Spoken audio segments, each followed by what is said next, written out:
right, team, welcome back. Time to build a new car. So it is, what is it? It's one day after Thanksgiving. 2 days after Thanksgiving. 2 days after Thanksgiving. Me and Chris are in the shop. The shop is about as clean as it ever gets these days. There's a lot more stuff than there was in here 2 years ago, especially with drifting. We are cleaned up, which means we're ready to start projects. So winter project number one was quick. Freshen up repeat. It's got some new bodywork on it, no longer dented, fixed all the dents. It's ready for wrapping.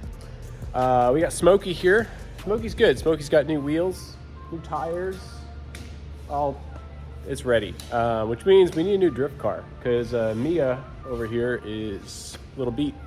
Chris is working on the cage right now, and I'll show you where we're at. All right, this is the new chassis. Its name is Clifford, and we actually got this car pretty much completely gutted, so that was super cool. It was gutted. The back was already cut off.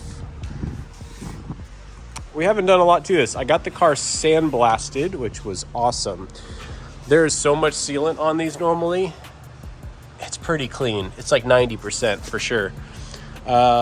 Did some more cutting, lightning. The roof's been removed because this had a sunroof in it, and the sunroof has this reinforcement in it. It's actually pretty thick stuff. So this thing weighs like an extra 10, 11 pounds just because it has that brace in it. So we'll get a replacement panel, maybe a carbon one, and then there's just a bow that you have to put back on the chassis. So that's no big deal. Stitch weld. Haven't stitch welded the chassis before, so that was fun.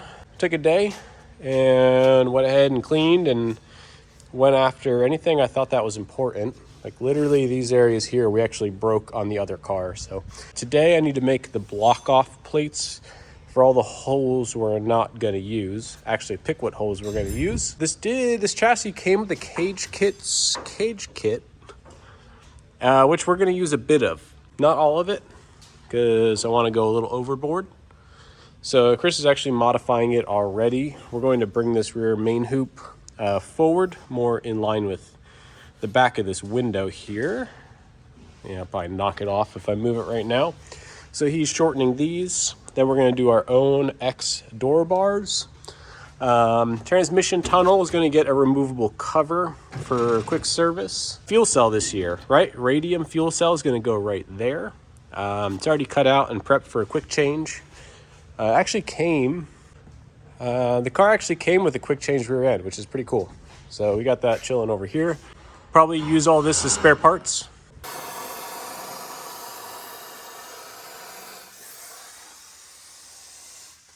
Ooh, busy. Chris is cranking away on the cage. Got some bars still missing, but getting welded in. Ah, nice. This thing is gonna be awesome. Can't wait to do door bars and finish this X. I was just cutting our base plates. These are the cute little ones it comes with. Ours. Thicker material. Goes there, and it goes there, and there's a top right there, and a gusset right there. So I like that better. These were catted from the old chassis, so I just recut a fresh set for this one. Those will go in. Tested the fuel cell. We rolled the main hoop forward about an inch, and that's enough for the fuel cell to drop into this hole. It was a little tight with the crossbar, and now this lines up at least a little better. Ooh, Chris, you got about one weld left of wire. I'll go find you some more. All right, progress is being made. That's done. It's almost straight. It's got a little glory hole in the middle. Pretty sweet. Right, so the base plates. This is what I was talking about. This is the Cage Kits one. This thing is beefcake. Up there. Yeah, like that. And that should hold that in place, because really nothing else does. I mean, it's really all all up to this to hold it together. And then we do have that brace that goes across and down to these. It's a bolt-in brace. That's all we're allowed to run for FD. But with how cut up all of this is for the quick change, still some things to finish up down here. I'm pretty sure, I know the original intent is that those hold that in place. But I'm pretty sure when this is all said and done, these hold that in place because of where the cage ties together here. So that's pretty crazy. That's just me just pushing down on the rear bar. There's nothing on this chassis. It doesn't weigh much. So that's, I don't know, maybe 50 pounds of force. So these things are pretty soft without the cage.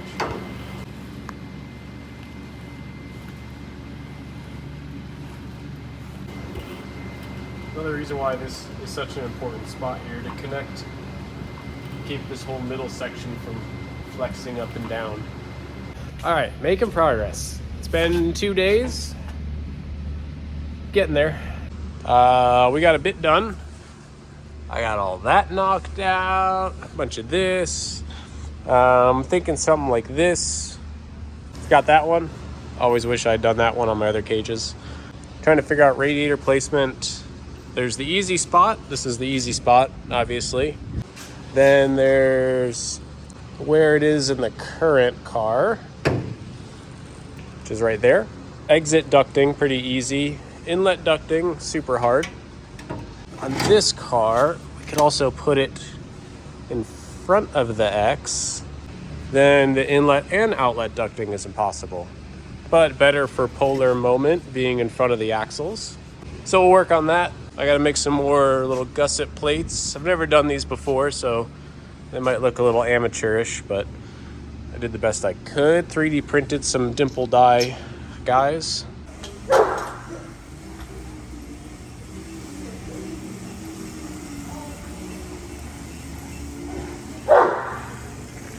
What you doing, Charlie? You chasing the crazy cart? You love the crazy, you love mommy? You gonna save her from the crazy cart?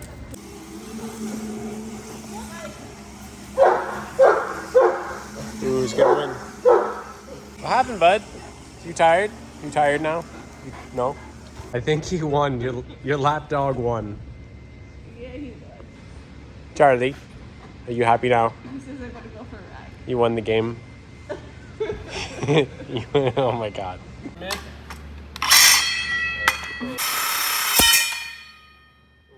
So yeah, my modified. This is the same Harbor Freight belt sander I've had, but we took the 1 horsepower motor off and we put on a 240 volt 3 horsepower motor. Changed the pulley so it's now 3 times the speed, and then I put this big steel brace on the side so it doesn't wobble so fast.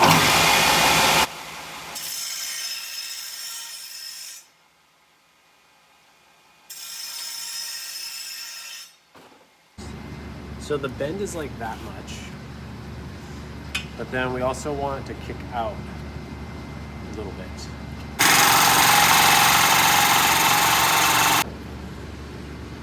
Yep, pretty much. It's a good start. Half a bubble.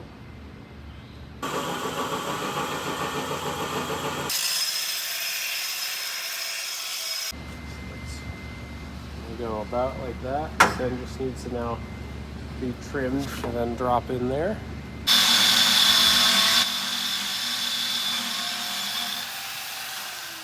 Stripping disc. Paint stripping disc works super nice. Alright. It's a little annoying having that bar lower, but that's just how the kit came originally, so we'll put a taco in there to make sure those line up.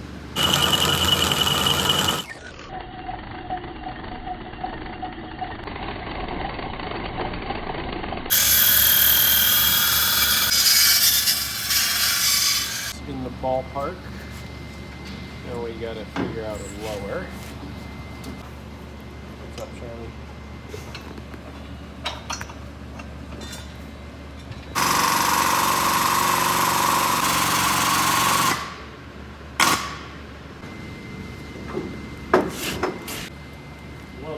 together. And then we drop 2 verticals here, and then plate inside of them. Nice little bow tie plate, maybe a dimple die in the middle. And that's poked out about 2 inches compared to the other cage, so I have a little more room as well.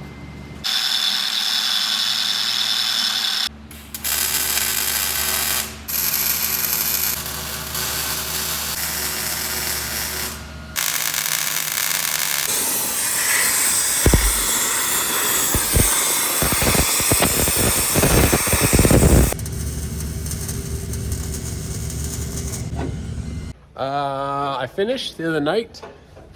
Amanda was here filming, but I made it to about here on the door bars. I'm pretty happy with them. Actually got one more update. So, do need to label, but we took all of the bins of random bolts. Oh, we got some stragglers.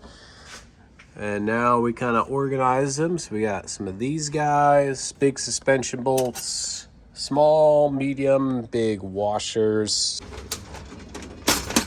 These are all by size and thread pitch, and then long to short.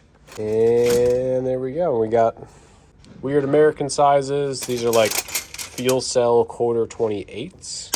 And M6 by 1, M8 by 1 1/4. Associated nuts. Anything in the middle is fully threaded, and anything at the end has a section that's not threaded. Pretty happy about that. So, wheel spacers, did a drawer of those. My collection of handbrakes that I don't use. Crazy cart. Yes, crazy cart parts. Extra radiator fans, maybe? So many random things sitting around the shop that need a home that kind of just pile up, I don't know, on my bench, everywhere. Things pile up everywhere. So if I find I have more than one of something, I'll try to make it a spot. I have made the progress. It's a lot of work. Yes. Chris did that, taking no credit. It's awesome. Gonna have so much room. Oh, zoom out. Gonna have so much room for pulling the trans. Lots of room to mount stuff. That's super cool. Door bars. Josh made this plate. Good job, Josh. I tigged it on because I wanted it to kind of look nice. Got an inside and outside. Pretty dialed. I just started working on the other bar. Yeah, no, it's going. It's going. Put an X in the back. Casey Cole is gonna tell me how overkill everything is, but you know what? It's fine. This thing's coming together. All right. Getting there. Finally doing these door bars. And it's time for the plates. This is actually the inner plate. Goes here. I put the dimples in it. All right, so I don't do many dimples in this shop. 3D printed the dimple dies. Now I experimented a little bit. I did some smaller ones. I did a couple different materials. And happy to report that actually it seems like PLA works the best, and it's kind of the cheapest. This one was actually a failed print. It didn't actually finish the top couple layers, but it seems to work great. It's plenty big enough. One thing a lot of the models I saw online for dimple dies don't have is a clearance, actually. So this one has a millimeter of clearance when it's actually down, so there's room for the material. PETG is kind of soft, right? So PLA doesn't handle high temperatures. It's not very tough, but at room temperature, it is one of the hardest plastics. So it holds up to pressing really well. This is some PLA Plus. It just mushes because it's softer. This is PETG. Similar in hardness probably to the PLA Plus, maybe a little tougher and better at high temperatures, but not a perfect use. Man, PLA is so freaking hard. It's amazing just how hard this stuff is when it's not hot. I mean, I can literally put, you know, I don't know, 4 or 5 tons on this thing, which is way more than we need. Let me get set up. Now you want to make sure you press it nice and straight. So I've got kind of these, well, it's going to go straight. So this is 16 gauge cold rolled steel. And that should be plenty. A couple 1,000 pounds, nice and flat. Yeah, perfect. Lubricant definitely helps. Else it might slide off center. It always does a little bit. I mean, these aren't perfect, but there's some little dimples. Good enough.